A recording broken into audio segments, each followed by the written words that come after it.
자, 오늘은 먼저 주님 앞에 서라, 원수를 맞서기 전에 먼저 주님 앞에 서라는 그런 제목으로 말씀을 드리려고 합니다. 여러분, 오늘 우리는 여호수아 5장의 말씀을 통해 우리 인생의 영적 전쟁에서 어떻게 승리할 수 있는지 그 거룩한 비밀을 오늘 말씀드리려고 합니다. 이스라엘 백성들의 상황을 떠올려 보면요, 그들 뒤에는 이미 지나온 이집트와 애굽이라는 나라와 홍해가 있었습니다. 어렵게 나온 거죠. 또 그 앞에는 광야가 있었습니다. 그리고 방금 건넌 요단강이 있었습니다. 이제는 돌아서도 후퇴할 수 있는 길이 완전히 차단된 상태입니다. 오직 앞으로 나아가는 전진밖에 없습니다. 하지만 그들 눈앞에 막아서고 있는 것은 가나안의 가장 강력한 요새, 높이가 27m, 두께가 9m에 달하는 초롱성 같은 여리고성입니다. 쉽게 말해서 높이가 27m면 우리 아파트 9층 정도의 그 높은 그런 성벽이 있다는 것입니다. 그거를 넘을 수가 없는 거죠. 여호수아는 그거를 넘어야 되는데 과연 넘을 수 있을까? 지도자 여호수아는 무거운 책임감을 안고 홀로 진영을 나와 여리고성을 바라보며 묵상하고 있었습니다. 이 거대한 성을 어떻게 점령할 것인가? 이제 여호수아가 이스라엘 민족을 이끄는 지도자가 됐으니 지도자의 이 고통은 이 성을 넘어야 되는데 아무리 생각해도 성을 넘기가 어려워요. 왜냐, 아파트 9층에 되는 큰 성을 어떻게 넘을 수 있겠습니까? 그것도 두께가 9m가 되는 두께인데, 뭐 차가 다닐 수 있는 그 길은 두께인데 어떻게 그걸 넘어갈 수 있겠어요? 다음에 이스라엘의 취해야 전략을 어떻게 세워야 할 것인가? 군인이자 전략가 같은 여호수아의 마음에는 엄청난 중압감과 짓눌림이 있었습니다. 바로 그 순간 그의 눈앞에 한 사람이 칼을 빼어들고 마주 서 있었습니다. 오늘을 사는 우리 역시 수많은 여리고를 만나게 됩니다. 인생의 탄탄 대로를 가는 사람이 별로 없습니다. 많은 사람들이 가다가 여리고를 만납니다. 막막한 환경에 처하게 됩니다. 무거운 삶의 짐을 가지게 됩니다. 해결되지 않는 문제들이 우리 앞에 놓일 때가 많이 있습니다. 우리는 종종 인간적인 전략과 방법만을 고민하며 밤을 지새우기도 합니다. 그러나 오늘 성경은 우리가 세상의 원수나 문제와 맞서기 전에 가장 먼저 행해야 할 영적 결단이 무엇인지를 명확히 보여주고 있습니다. 이 전쟁은 내 전쟁이 아니라 주님의 전쟁이라는 것입니다. 여호수아는 칼을 빼어든 낯선 이를 향해 즉시 물었습니다. 자기 앞에 칼을 빼어든 낯선 이에게 너는 우리를 위하느냐, 우리의 적들을 위하느냐, 우리 편이냐, 우리 반대편이냐를 묻는 것입니다. 여호수아의 질문은 철저히 인간적인 기준이었습니다. 너는 내 편인가 적의 편인가를 묻는 것입니다. 그러나 그분의 대답은 여호수아의 생각을 완전히 뒤흔들어 놓았습니다. 아니라 나는 여호와의 군대의 대장으로 지고 왔느니라고 오늘 14절에 말하고 있습니다. 그분은 여호수아를 도우러 온 조력자가 아니라 이 전쟁을 직접 지휘하고 통솔하러 오신 만군의 여호와라는 사실입니다. 여러분, 우리가 영적 싸움에서 범하는 가장 큰 실수가 무엇인지 아십니까? 우리가 먼저 모든 계획과 전략을 다 세워놓고 하나님께 찾아와서 하나님, 제 계획을 도와주십시오라고 기도한다는 것입니다. 하나님이 어떻게 응답하든 간에 자기가 이미 담을 가지고 와서 하나님께 매달린다는 것입니다. 그러나 하나님은요, 나의 사업, 나의 가정, 나의 삶을 보조해 주시는 도우미가 아닙니다. 하나님께서 우리의 영적 삶과 싸움의 주도권을 직접 주관하기 원하십니다. 성경은 선언합니다. 에베소 6장 12절에 그렇게 말하고 있습니다. 우리의 씨름은 혈과 육을 상대하는 것이 아니요 통치자들과 권세들과 이 어두운 세상 주관자들과 하늘에 있는 악의 영들의 대함이라고 말하고 있습니다. 우리가 상대하는 원수 사탄은요, 인간의 지혜나 단순한 전략, 세상의 재력으로 이길 수 있는 상대가 아닙니다. 갈라진 가정, 깨어진 관계, 성교의 문을 막아서는 영적 어둠의 세력 뒤에는요, 사단의 관계가 숨어 있습니다. 우리는 너무나 약해서 이 전쟁을 시작조차 할 수가 없습니다. 그러므로 이 싸움은 내 힘으로 싸우는 내 전쟁이 아니라 만군의 주님께서 하나님께서 싸우시는 주님의 전쟁이 되어야 하는 것입니다. 여호와의 군대 대장 앞에 선 여호수아의 반응을 보십시오.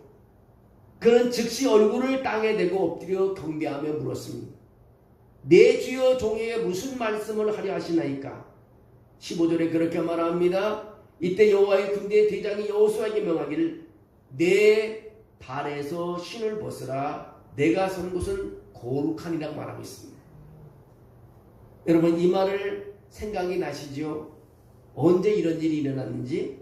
이 모습은 과거 호렙산 불타는 떨기나무 앞에서 하나님을 만났던 모세의 모습을 떠올리게 된 것입니다. 모세가 하나님을 만났을 때도 내 발에서 신을 벗어라고 그것은 거룩한 곳이라고 했습니다.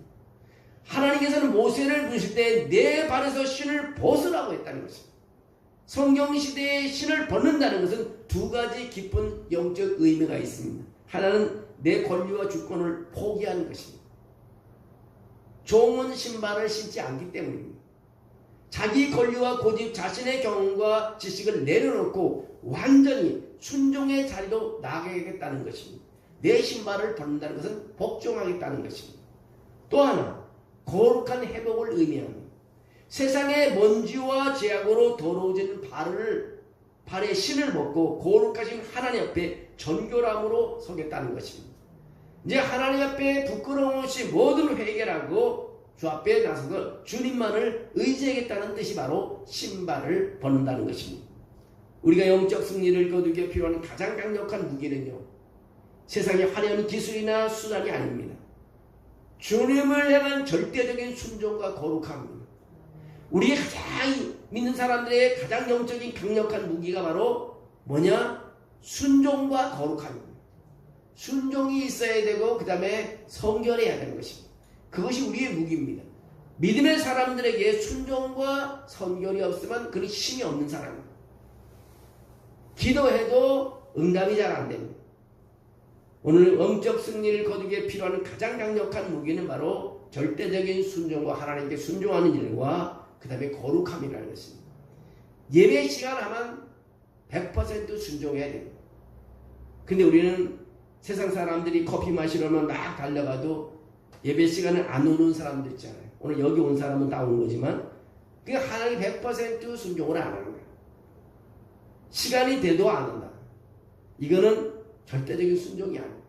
가장 큰 무기는요, 순종과 거룩함이라는 것입니다. 우리의 싸우는 무기는 육신에 속한 것이 아니라 오직 어떤 견고한 진도 무너뜨리는 하나님의 능력이라. 모든 이론을 무너뜨리며 하나님 아는 것을 대적하여 높아진 것을 다 무너뜨리고 모든 생각을 사로잡아 그리스도에게 복종하게 한다고 고린도후서 10장 4절 5절에 말하고 있습니다. 예수 그리스도의 자체가 우리의 무기인 것입니다. 주님의 말씀에 나 자신을 온전히 복종시킬 때 내 삶을 가로막는 모든 견고한 죄는 주님의 능력으로 다 무너진 것입니다. 구약의 여호수아가 만난 여호와의 군대 장관은 바로 육신으로 오시기 전에 예수 그리스도이신 것입니다. 성경 전체를 보면요, 하나님께서는 역사 속에서 자기 백성들에게 여러 모습으로 자신을 계시했습니다. 야곱에게는요, 밤새 씨름하는 자로, 또 모세에게는 불타는 떨기나무의 불꽃으로, 또 이사야에게는 높이 들인 보좌에 앉으신 왕으로, 또 다니엘에게는 옛적부터 항상 계신 이로, 그리고 사도 요한에게는 죽음을 이기시고 세세토록 살아계신 만왕의 왕으로 계시를 주었습니다. 성경은 구약의 인물 엘리사의 예화를 한번 떠올려 보려고 합니다. 시리아 대군이 도단성을 겹겹이 둘러쌌을 때 사하는 두려움에 떨고 있었습니다. 엘리사의 종은 군대들이 자기 성을 둘러싸니까 너무 무서운 겁니다. 이제는 포로로 잡히고 죽겠다고 생각했습니다. 그때 엘리사는 하나님께 그런 기도를 했습니다. 주님, 저 사한 저 청년의 눈을 열게 해주십시오. 열어서 보게 해주십시오. 그 종 사한이 눈이 열리자 성읍을 둘러싼 시리아 군대보다 훨씬 더 크고 강력한 하나님의 불말과 불전차가 온 산에 가득한 것을 보게 됐습니다. 여러분, 우리가 보이지 않는 하나님의 군대가 더 많다는 것입니다. 우리가 하나님의 앞에 났을 때 하나님은 우리를 그냥 적군에게 내어주지 않고 하나님이 우리를 지켜준다는 것입니다. 우리가 하나님께 나와 무릎을 꿇고 기도한다는 건요, 큰 힘인 것입니다. 나의 믿음이 있다는 것입니다. 믿음이 없는 사람은 예배 못 드립니다. 믿음이 없는 사람은 찬양을 못합니다. 믿음이 없는 사람은 기도를 못합니다. 정말 믿음으로 기도하는 것입니다. 오늘 믿음으로 기도할 때 역사가 있게 되는 것입니다. 예수 그리스도께서는 십자가의 부활을 통해 이미 사탄의 모든 권세를 깨뜨렸습니다. 그는 사탄의 진영을 뚫고 승리하자 하늘 보호자 우편에 앉으셨습니다. 보이지 않는 하늘의 천군 천사를 호위하시며 지금도 우리와 함께 계시고 있습니다. 다니엘이 기도할 때 하늘의 미가엘 천사장이 악한 영의 방해를 뚫고 응답을 가져왔듯이 우리가 기도할 때 하늘의 문이 열리고 주의 군대가 우리를 위해 싸우기 시작합니다. 여러분 힘들 때마다요, 주 앞에 무릎을 꿇는 순간 하나님은 우리에게 눈에 보이지 않지만 우리를 위해서 기도의 모든 것을 이루기 위해서 준비하고 계십니다. 군대가 필요하면 군대를 보내고 물질을 필요하면 물질을 준비하고 계시는 것입니다. 우리에게 필요한 걸 다 준비해 주시는 것입니다. 우리는 승리를 위해 싸우는 자들이 아닙니다. 예수 그리스도 이미 이루어놓으신 완성된 승리를 누리며 살아가는 사람이 되어 우리가 어떻게 어두운 세력과 싸워 이길 수 있겠습니까? 우리는 이미 싸워도 이겨놓은 것을 우리는 지키는 것입니다. 먼저 주님 앞에 우리는 서는 것이 중요합니다. 내 힘으로 하지 말고 먼저 주 앞에 서라는 것입니다. 여호수아가 먼저 주님 앞에 섰을 때 그는 여리고 성문을 무너뜨릴 수 있었습니다. 여호수아가 가나안 정복에는 위대한 가업을 완수할 수 있었던 비결은 그의 뛰어난 전술 때문도 아니었습니다. 원수 여리고와 맞서기 전 먼저 여호와의 군대 장관 앞에 무릎을 꿇고 엎드렸다는 것입니다. 오늘 여러분의 삶 가운데 넘어서야 할 단단한 여리송이 있습니까? 마음의 불안과 미래에 대한 염려, 해결하지 않는 인간관계, 영적 침체가 여러분을 누르고 있습니까? 이제 내 힘으로 싸우려 했던 이제 신발을 벗어 던지고 하나님 제 삶을 도와주십시오. 주님 제 삶의 주인과 대장이 되어 주십시오라고 주님께 기도하는 것이 먼저인 것입니다. 기도하고 우리는 움직여야 되는 것입니다. 여러분 기도하고 움직이지 않으면 큰 후회를 하게 됩니다. 뭐든지 먼저 주님께 기도하고 사실 우리가 다 우리 뜻대로 안 되는 일도 많이 있습니다. 그러나 기도하고 움직여갈 때 나중에 시간을 내서 뒤돌아볼 때 하나님이 나를 위해서 움직였다는 것을 또 알 수 있습니다. 여러분 우리 눈에는 안 보이더라도 살아계신 하나님께서는 우리를 위해서 모든 것을 일하고 계신다는 사실을 우리는 알 수 있습니다. 하나님이 일하는 모습을 보기 위해서는 우리는 머릿속에 기도하는 것입니다. 우리는 주님께 순종하고 그 다음에 우리 삶 속에서는 항상 우리는 회개하며 깨끗하며 순결한 삶으로 하나님께 기도를 시작할 때 그때는 역사하십니다. 우리가 기도도 끝까지 해야 되는 것입니다. 기도 제목 있으면 끝까지 해야. 중간에 하다가 20일 하다가 아예 안 되니까 포기하는 게 아니라 이루어질 때까지 기도하는 것입니다. 그것이 우리가 승리하는 길입니다. 이루어지기를 죽을 때까지 기도하는 것이 살아계신 하나님을 믿는 것입니다. 중간에 하다가 그만두지 마시고 먼저 모든 것을 하나님 앞에 먼저 서서 하나님께 머리 숙이고 엎드려서 하나님께 복종하며 삶을 회개해 나가며 기도할 때 하나님 우리 편이 되어주셔서 인도하시고 보호하시고 축복일 줄로 믿습니다. 저는 여호수아서를 이렇게 계속해서 묵상하면서 수요일 날마다 말씀을 준비하면서 내 자신이 은혜를 받습니다. 한 발짝은 걸어가지 못했는데 여호수아 걷는 걸 보고 저도 따라서 걷습니다. 이제 다음 시간에는 여리고성이 무너지는 걸 보는데 대포 하나 쏘지 않고 총 한 번 쏘지 않고 화살 하나 쏘지 않고 여리고성이 무너집니다. 13번 돌아버리니까 어떻게 여리고성을 도는데 그 아파트 9층 높이의 그 성과 9m 되는 그 두께의 그 성이 무너질 수 있을까? 사람의 힘으로는 불가능합니다. 하나님이 그렇게 무너뜨리는 것을 보게 됩니다. 여러분의 삶도요, 하나님을 의지하는 것이 더 빨리 갈 수 있고요. 하나님께 기도하는 것이 더 빨리 갈 수 있습니다. 더 빨리 응답받을 수 있습니다. 내 힘으로 하는 것이 10년 걸린다면 하나님은 1시간 안에 해결해 줄 수도 있습니다. 여러분, 하나님을 철저하게 믿고 신뢰하고 오늘 그분의 이름을 부르며 나가는 하루하루가 되기를 주의 이름으로 축원합니다.